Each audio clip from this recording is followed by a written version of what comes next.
yourself, right? You were always kind of interested in this? No, not really. No, I can't say I was. I was from this perspective. Once there's a feeling of being like a person, then there's a searching, and that has nothing to do with spirituality or any of that. So there's nobody who's feeling like a separate person that isn't in some way meditating about it or thinking about it. So like when I hear people say, well, this person was exploring whatever spiritual thing or whatever religious thing or whatever, that's no more significant than someone who's trying to be an amazing athlete and trying to win all these competitions, or someone who's trying to make a lot of money. It's all the same energy, really. It's that there's this once there's a sense of being a person, there's a sense of dissatisfaction with that perception, because there's somewhere a sense that there's something missing, that perception is somehow it's not fulfilling. Right. But that yearning is, or that draw to see or explore that, or the discomfort with it, varies from person to person, or so for some they're just a potter in a way, and there's not particularly too much of a kind of an issue with it. And then with others there's a very strong yearning and a exploring and a searching or whatever, you know. So from this perception, none of that matters, whether it's someone who has an interest in, say, Advaita or any of that, or someone who has never heard of the word. It doesn't matter at all. Well, to answer your question, I guess I was kind of well enough read on psychology kind of stuff, and had touched off some Buddhism stuff and all of that, but I can't say I was particularly huge draw to it. It was just that a friend had said to me, had recommended it was actually a retreat, Vipassana, and I knew nothing about it whatsoever, but she said, I think you'd really enjoy it. So when I read like a paragraph about it, it was more the idea of getting away, like you were saying there, kind of going just a bit of alone time, and that was the draw to it. And I think maybe that was a little bit of a factor. There was no idea about enlightenment or Advaita or any of that, or any expectation really whatsoever. But then there was apparently going along, and then boom, just a seeing of everything as it really is, which really subsequently discovered that it wasn't that something happened to me, it was that the me fell away, and then things are seen as they are. And then it's almost unfortunate that you were meditating, or anyone was meditating, because then it seems that to the mind that you did meditation, and the meditation helped you see things as they really are. But that wasn't it, though. You don't think there was a connection? No, there was no connection whatsoever. That's the difficult part for people, because we live in this linear as a person, we live in this linear perception of, there's the past, there's the now, and we're moving in, and everything is sequential and causal, so one thing leads to another. And so that's our perception, but that's the perception of the individual. That's not actually, that's artificial. And so it's very, to say that one thing didn't lead to another, it's very, the individual struggles with that. It led to another, but how do you put it? It seems like anybody who's into this has had some interest in seeking. I mean, I wouldn't say so at all. No, I've seen people, boom, just that's it, and they had not been seeking at all. No. Okay. I got an email from a guy in Canada actually who saw one of my videos, and he was on the autoplay on YouTube, so he had not been searching anything to do with any of this stuff, none of it. He had no interest whatsoever, but it just came up on his feed, and he said instantly he knew what I was saying, instantly. Wow. When I started, about like a couple of seconds, and he knew exactly what I was saying. Because most people wouldn't understand why you're doing this. But it wasn't even that he understood on an intellectual level. He just saw what I was pointing towards instantly, and he said he laughed and cried for about 2 days. Wow. And he was astounded. And since that, I've had contact with him, and he has no real desire to get into Advaita or explore any of that, but he just saw what was being suggested, and that was it. That was just one example, but I mean, you see, everyone already is what they're looking for, so everyone knows this already, it's known already.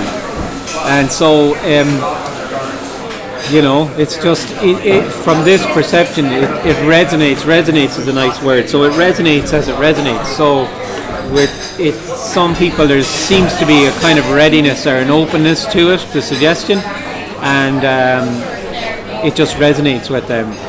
And then others, it's very threatening, and it's very. I'd say the main reaction to it is one of anger, really, and how dare you say there's nobody, or how dare you say that meditation doesn't make doesn't make a difference, or nothing makes a difference. Generally, kind of anger and rejection, because of course it is, because the predominant perception is that from the individual. So the individual can do nothing but reject really what's being said, or else take it and turn it into something else. So they can kind of filter it and say, well, what you're really saying is congruent with Krishnamurti and all these other spiritual people. So the framework is just, that's how the person can protect themselves, really. But it's a very confronting suggestion. Oh, yeah. If it's heard, that there's no you, there never has been. It seems that seekers, though, have an understanding of all this prior to any change. And the difficulty with that is the understanding is absolutely irrelevant. Understanding any of this is totally irrelevant, because what's being suggested is that there's no individual, that there's only energy, there's only aliveness. And understanding comes from that closed loop of individualism. So actually life as it is totally unknowable. This now is there's just aliveness, and it's not noble.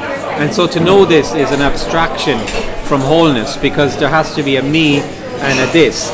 So once there's that separateness, it can be known, but that's an artificial knowing. So all understanding or knowing or anything is totally and utterly irrelevant. I don't know it at all. And anyone who's speaking clearly about it clearly does not know it.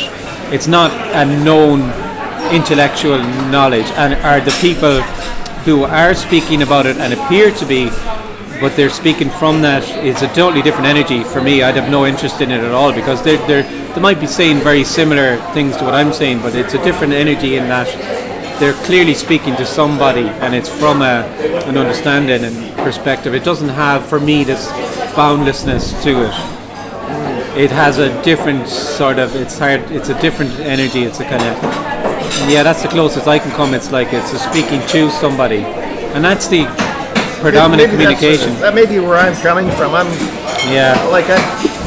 spent a lot of time with Sailor Bob and Gilbert Schultz and John Wheeler. Yeah, well, you see, And their thing is that if you see that there's nobody and don't give it energy, eventually it'll. Yeah, but who's going to do that?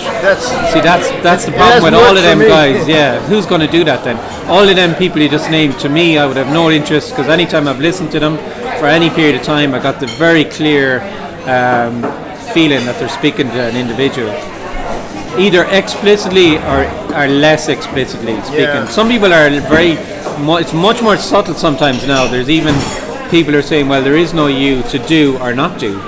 They're saying very similar stuff, but somewhere you get the feeling there's something on offer. Yeah. And what you just said there, who would do that? Like they're feeding someone, all they're doing really is feeding someone. That's why a lot of them communications are quite popular, because people go there, they really can sense quite quickly they're not really under any threat there. That they're just, the individual is still being entertained and fed, and But it seems logical. Totally logical, completely logical. Like, I mean, there's no with all of these communications, I mean, it's completely logical that the person would go there and seek get something out of them, and even the more explicitly prescriptive ones that are telling you if you meditate you will create a state of readiness and you may fall away. It's totally understandable that the individual would fall for that and think, well, this is a way that I can get somewhere, because the whole energy of being a person is to constantly get somewhere. Tell me what I can do to get where you are. Right. And that's the whole, that's a difference. This communication, well, I'm not anywhere because there is nowhere to get to. And this is it. So if this is it, then you feeling that you want somewhere, that's just you on that hamster wheel. the individual there would be much more comfortable if this character came along and said, well, actually, what happened 12 years ago was I did this led to that, and I can see that in you there's a readiness, and I can give you tips about what to do.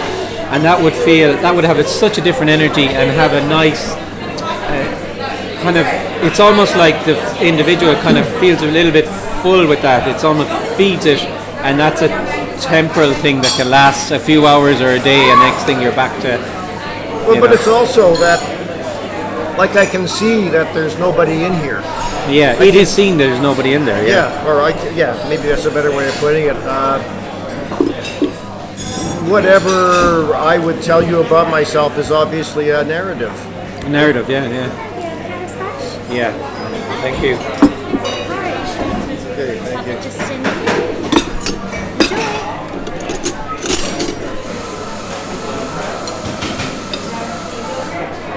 So I could listen to one of your talks and say, yeah, I get what he's saying. You know? Yeah. So that's the point I was making, that it's not to do with understanding or knowing. So listening to a talk and intellectually knowing what's being said is just irrelevant, really. Like it mightn't be. It's not irrelevant in the sense that there could be very kind of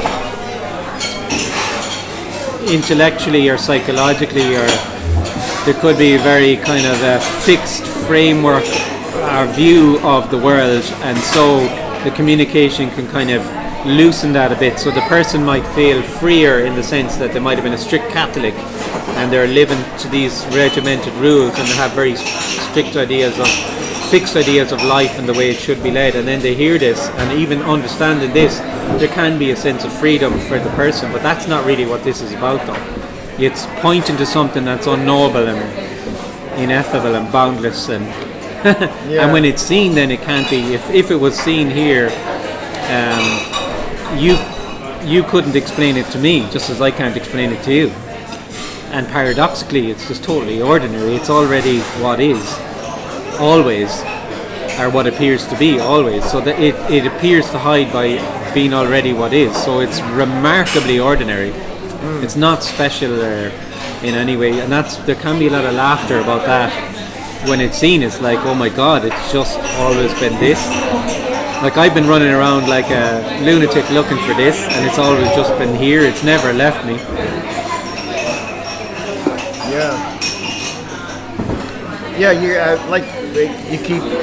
I keep thinking there must be something I can do to, allow this or to welcome it, But that's just more me energy. It's actually completely, totally and utterly irrelevant how you are, or how the experience of the you is totally irrelevant to this. Really? Yeah, completely. It doesn't matter what the narrative is. If it's of course it doesn't, because the whole point is seeing that it's a narrative. So if it's a novel or a biography or a history novel, it doesn't matter. It's all the same. It's just it's the seeing that it's just. So I would have thought that an openness to this would allow it, or would be more likely to come to a situation where someone is open and not resisting it, but. No, there's no conditions. There's no conditions whatsoever. You could have someone who's drank 10 pints of Guinness, walking down the street, and boom, literally. And then would you say that the best way is to drink 10 pints of Guinness? No. Some people you might get a lot of disciples that way. It'd be fun doing it. It'd be fun. That'd be a good ashram. Yeah. A lot of ashrams in this town, if that's the case. That's literally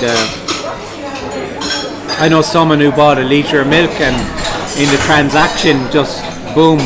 Now their description of that is very different to mine, and they would have a different understanding of it. But from me, their story to me is that what I hear is that when they bought the milk, it wasn't that they got anything, but it was just a falling away, and it was that transaction of money, milk. And it was the most remarkable thing that had ever been experienced for them up to that point in the scene. But like, what are you going to do going around buying milk all day then? So it's in them more kind of banal ones that kind of point to the fact that there's no circumstances that can, because of course not, because everything, it's already just everything. It's already this. It's already just, so it's already constantly being sung. The invitation is constantly there. You know, but I mean, it is very beguiling to the person that there's no. Well, it's very frustrating. Frustrating, yeah.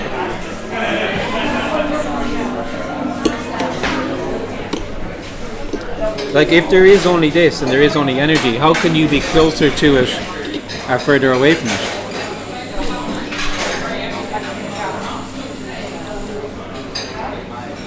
Yeah. Except, like,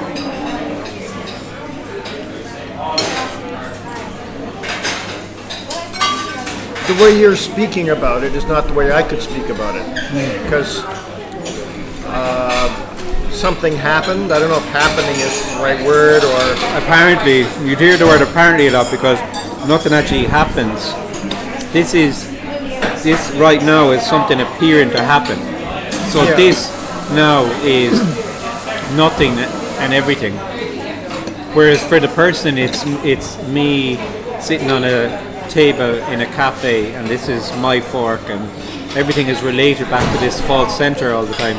And in that sense of being a person, there's time and space. So the space I'm in is the cafe, and then that's located on the street in Galway City, and Galway is in Ireland, and blah blah blah. Yeah. And then the time thing is they're two sides of the same coin, the time space continuum. Yeah, there's time.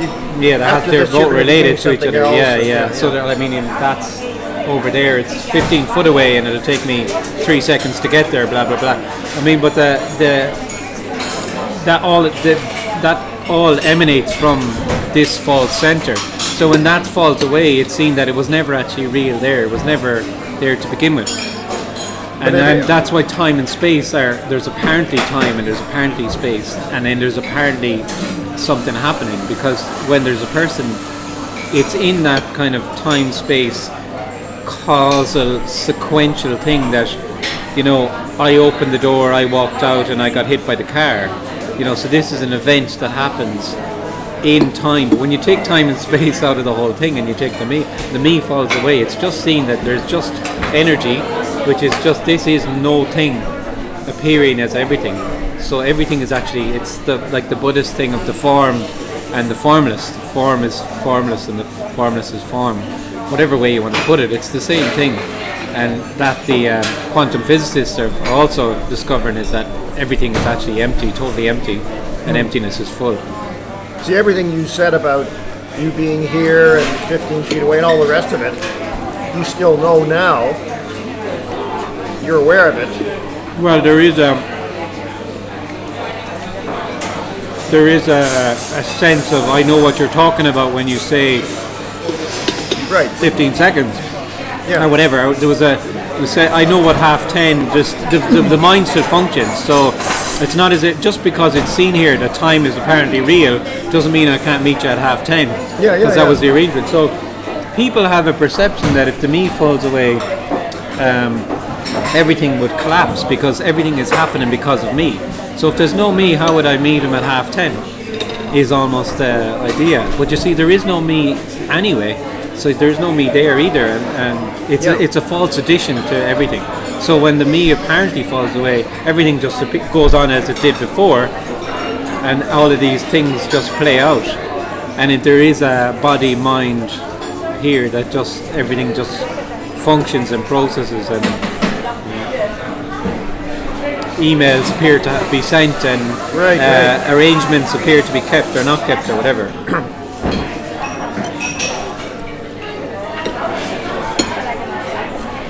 But the me kind of senses that, like, everything would kind of fall apart only for me. It's very kind of endearing, really. This arrogance of everything is, the me can't imagine there being life without the me. Of course it can't. It's unimaginable, actually. It's like, of course there's, like, I wouldn't be sitting here now only for I had done A, B and C, or answer that email or whatever. That's the whole.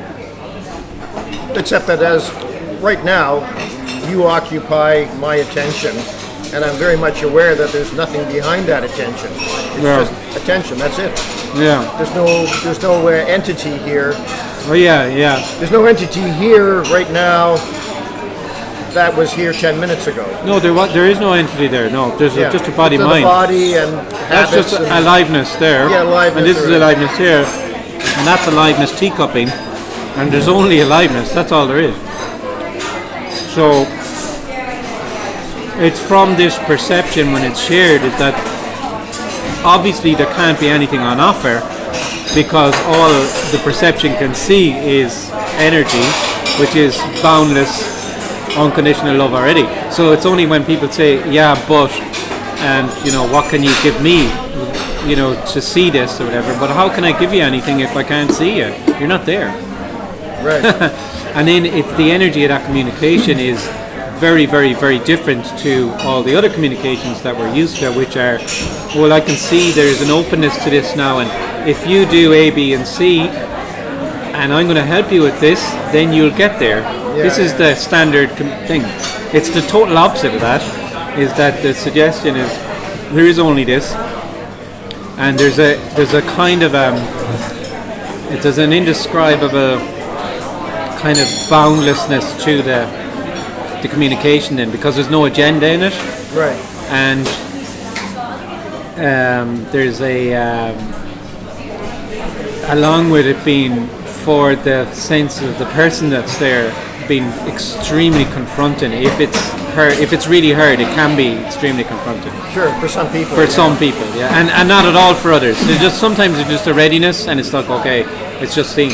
So there's no rules to. It's just heard as it's heard. That's everything all. You're saying, I understand, although maybe I don't understand it the right way. Yeah, there's no right way or wrong way. It's just, it's been heard. It's been heard. It's been heard. But there's nothing that's been suggested that you need to take away from this or know, or that's the difference. You see, it's resonating there. But as opposed to other knowledge that I think I understand you now. I need to kind of really get a grasp on this, and then that's a totally different thing. It's not that I'm looking for knowledge, it's that, like, we're saying that there's nobody here. Well, most of the time I can see there's nobody here. Yeah. No matter what I'm doing. Yeah, I'm talking to you, I don't even know how this sentence is going to end. Yeah, totally, yeah, absolutely. That's weird. Yeah. But there is a consistent personality here. If you met me a year from now, I'd be the same person. I would say, kind of use the word character more. The character of the person. You'd say, yeah, no, there's nothing wrong with using personality. Because ago.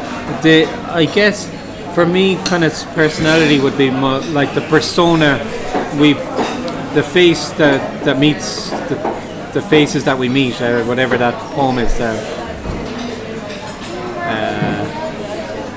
Eliot, is it, or whoever? The mask, right. The persona. So that's kind of a little bit different to the character, which is the innate character, the uniqueness of everything. Yeah, what I meant was like there's a certain there's a business to it. Yeah, absolutely. Yeah, like a year from now you meet me. And that just is what it is. Yeah, nice guy to talk to, or he's a jerk, or whatever. Whatever it is. And that's unrelated to the me, though. I guess is the point I'm trying to make. That's a kind of a flavour of it's nothing to do with actually the contracted sense of being an individual. Yeah, it's my. So when the individual apparently falls away, that's just even more there, because there's nothing kind of filtering it or hindering it or pulling at it or saying it's too much this or not enough this. It just is what it is then. Well, it's the way that this body-mind developed over many years. So I have certain skills, certain faults, whatever, and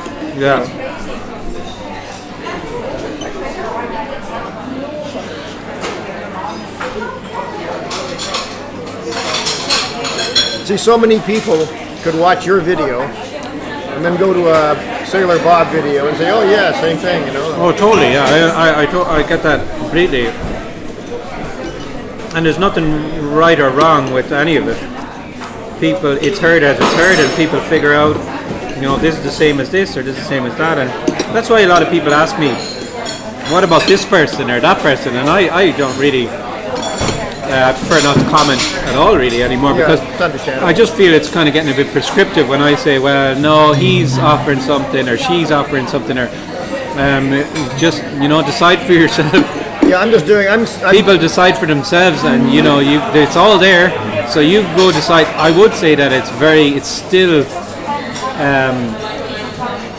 the very clear, uncompromising communication is still quite. I hate using the word rare, but it is kind of rare. It's much less common, because it just offers nothing to the person whatsoever, and it tends to be the unpopular one, because people feel threatened by it and they want something to do. They want to be fed with something, Yeah. So I'm just throwing out these names, not to get just to as a shortcut conversation. They're saying, well, if you keep looking and see there's nobody here, eventually that'll create a change. Yeah, exactly. Yeah, Maybe I mean, there's a ton of them. There's a ton of people like that are saying, look to see who is it that's seen, who is it that this, blah blah blah. There's all these methods all the time, but like, who are you speaking to? Who's going to do that then? That's it. That's the problem I had at Springwater. I go for a meditation and they say, well, watch the thoughts. Well, who is this? Who is watching the thoughts? Exactly. The thoughts just come. There's nobody watching them. No, it's nonsense actually. After that story I told you that it was just seen, it was about a year of meditating, and it was just hilarious, because I was very, very clear that walking down the street and sitting down and meditating were exactly the same. There was no difference whatsoever. There was nobody actually meditating, and what was very strong from the beginning was it was just this. So what really confused me was all these people saying you can meditate in the morning or meditate, but I was like, but how can I meditate to get here? This is already this, like, and then it just didn't sit well with me at all. So and then I'd heard it wasn't until I'd heard Tony Parsons then, and then immediately, okay, it was the first person I'd heard say it in a way that very clearly saying it was a loss, not a gain. And then it was seen it was nothing to do with there actually was no meditation whatsoever. It was kind of the beginning of the end then, really. Then people like me will say, well, how do I lose it the way you did? Yeah, well, exactly. Yeah, people want to ask about that a lot, and it's a lot of the time I won't. It's not that I won't talk about it. Sometimes not talking about it almost creates more of a mystique. And people want, and you go, well, I have no problem talking about it, but every time I talk about it, I just want to be clear that I did not do anything. That it had no significance whatsoever or relevance. And it just so happened that you were at the Passionate Retreat. It just happens that I could have been playing golf. Here. I could have been playing golf. Yeah. I think that what can happen though is that when the me appears to fall away, and let's call that an awakening or something, it's very common that energy of a me kind of comes back again, and that it can just be that there's this confusion then about what happened. And if person was a Catholic, they might say the Holy Spirit descended, or if they're a Buddhist, they'd say, well, I had a satori, didn't I, or whatever. And then it's almost like that paradigm or framework they had before, then that just feeds into what happened. Because I was brought up in the Catholic Church, like heavy, big time, when I was a kid. Commiserations to you. You got a nice dose of guilt though, that's fun. Oh God. Can't beat a bit of Catholic guilt, I can't get past the idea that, when I die I'm going to go to hell and suffer forever, because I had some meat on Friday or whatever it was. No, really, I was taught that. I don't know, maybe you were brought up in the Catholic Church too. Well, not as strict as that, but I mean, this whole country is Roman Catholic, really.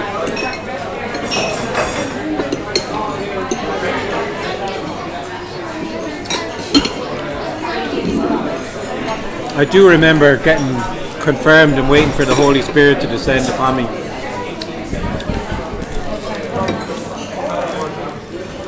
Being a bit disappointed that nothing happened. There is a piece though when you get into to church and spend time there. I mean, I don't go to church, but there's a certain peace that. Oh yeah, like I mean, well, like it's just a big empty building. I mean, big empty buildings can be nice, you know. Well, it has all sorts of functions for different people, but ultimately it's a dogmatic prescriptive ideology that tells you how to live your life, you know. Right. So I mean, it's absolute complete nonsense of the highest order. I mean, the arrogance of telling people how to live their lives, and you know, the Peter Pan story of if you're a good little boy, you go to this place called heaven. You know, if you really break it down with any kind of discerning openness, it's just so ridiculous. Like, but it was drilled into me when I was a kid, like 4 years old. So totally, yeah. I mean, there's no criticism of any. You know, people come to me and some regularly, really, with that. Sometimes the meetings, people come and they try to marry up that perspective of believing in a God with what's been suggested, and there's a perception that I'm being, what's the word? That I'm saying all of that's bad, and you know, I'm not saying anything's bad. It just is what it is. It's, you know, that's what's happening, and all that can happen here is just a suggestion to be made that of course there's no God, because you know there's just what would it be but just some object to a subject, you know, and expose that and what that might be about, and then it's heard as it's heard then.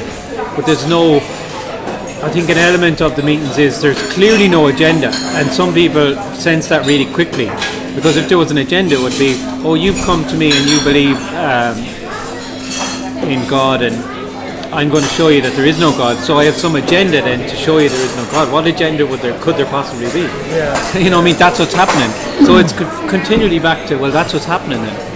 Or someone says, well, I feel like a person and I think there's a God, and you go, well, that's what's happening then. It's an in loveness with what appears to be happening. So the meetings. I mean, I'm not trying to be critical. I just the meetings that you have with people is the function, or is what happens there is that people confront their false ideas. No, there's no function. There's no agenda. There's no.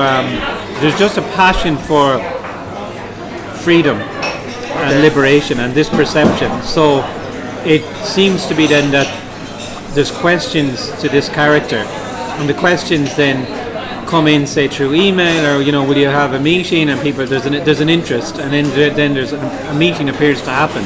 So then there's actually nothing to say. Funny enough, it's just that then there's a question, and then there's an apparent answer then. Yeah. And often at them then there's apparent silences, because there really is nothing to say really. So there's nothing to get. So it's that the questions can kind of slow down, or it can be seen that there's no answer, but there's no question anymore either. So that's what, you know. But I mean, I was saying, the meeting just it plays out as it plays out. It's some people say to me sometimes, well, how was the meeting? Was it a good meeting? And I'm like, well, I don't even know what to say to that. I mean, was it a good? How do I measure whether it was good or not? Maybe the energy. Yeah, I know, but it's like there's no such thing as a good meeting to me. Like I've had meetings where people have.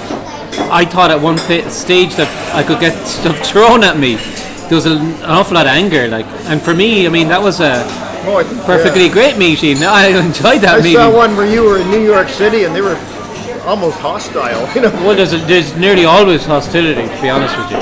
It's either kind of passive aggressive hostility or just out hostility.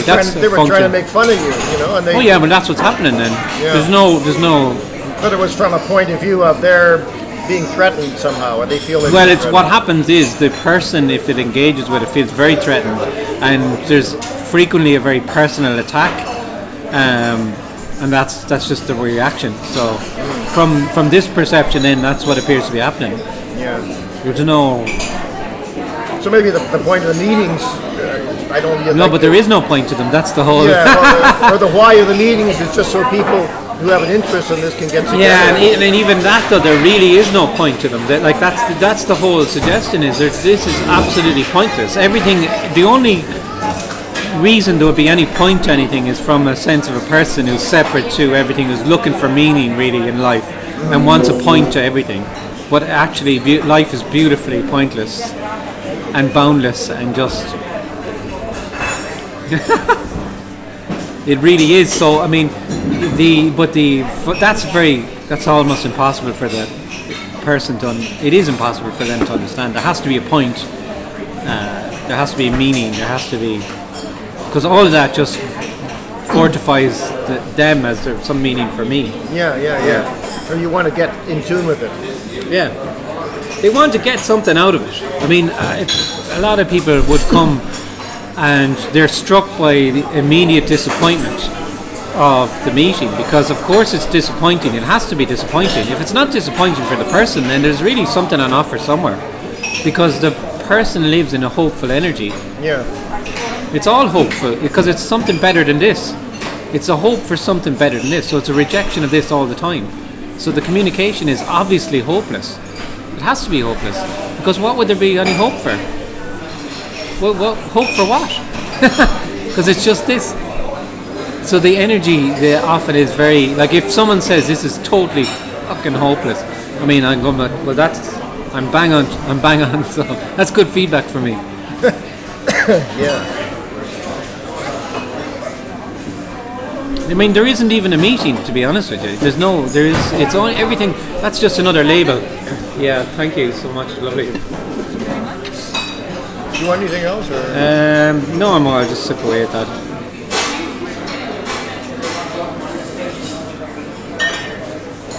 What's your plan? You said you're going back in the afternoon. Yeah. Any excuse to come to Galway is a good excuse. I love the place. So I'll walk around for a while and just go back. Yeah.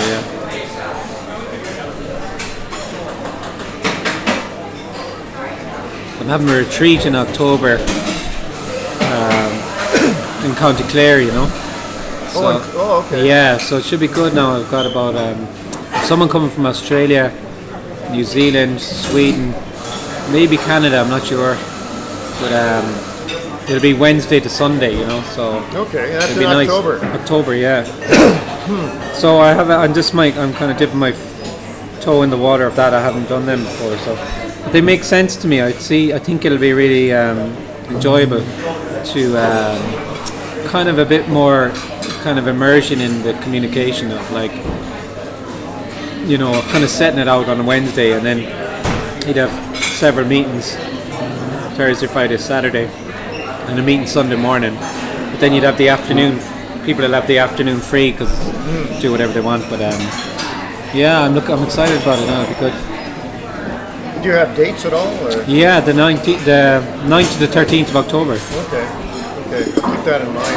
I think did you not get an email from me about it? No, not about that. Okay, I'll send you an email because I thought I'm really bad at adding people to my mailing list. Yeah. So I'll add you later on today, and I'll forward on you the PDF thing about it. See, and I'm hoping to have a new website in the next 2 weeks. Like, I'm hoping. Here's me hoping. Huh? I'm wondering, why am I going? But on the other hand, you're not even going. I'm interested, you know. Yeah, but you're not even going either. That's the thing. I mean, a friend of mine used to go over to Parsons an awful lot, like every 2-3 months, and he would have said to me, "Well, why the fuck? Why do I keep going over?" And I'm like, "Man, you're not going, and you're not going. It's what appears to be happening." Do you know what I mean? It's what appears to be happening. There's either a draw to it, or it's not. It doesn't. Like I when this character fell away, there was loads of meetings because it was just a lovely.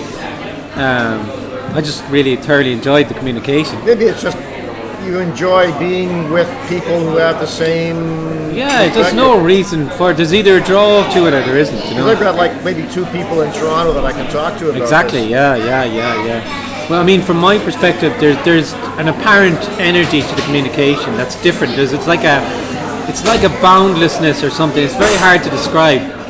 But then, at the same time, this is the paradox of it. There is no meeting either, and there's no I'd be the worst person at selling any of these meetings, because I would clearly say, well, there's no need for anyone to come or not come. There's only there's either a draw to come or not come. It's not, which is the opposite of what most people would say. They would say, well, if you come to my meeting, you will see, you are more likely to see this or whatever. Do you know what I mean? Yeah. Which mine is almost like the polar opposite, and say, well, there's a meeting and you'll either come or you won't come, and it's there's nothing.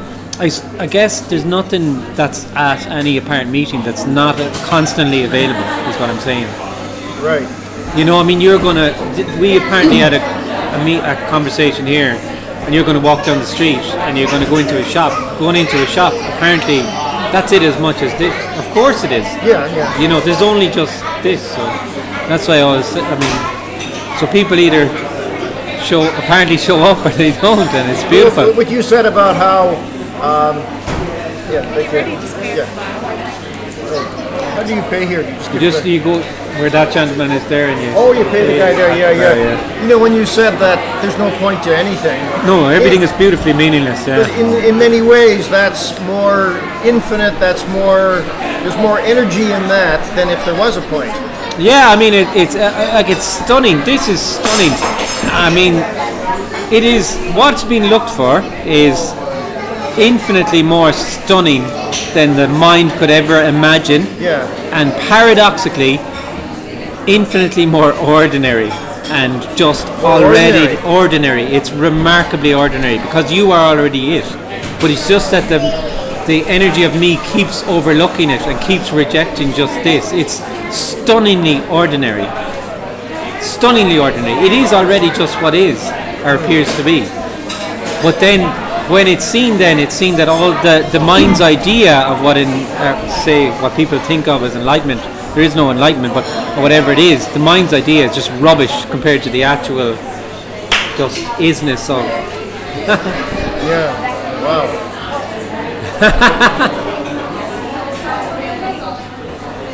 It was lovely to meet you. No, nice to meet you. Yeah, it was really nice. I appreciate you taking time.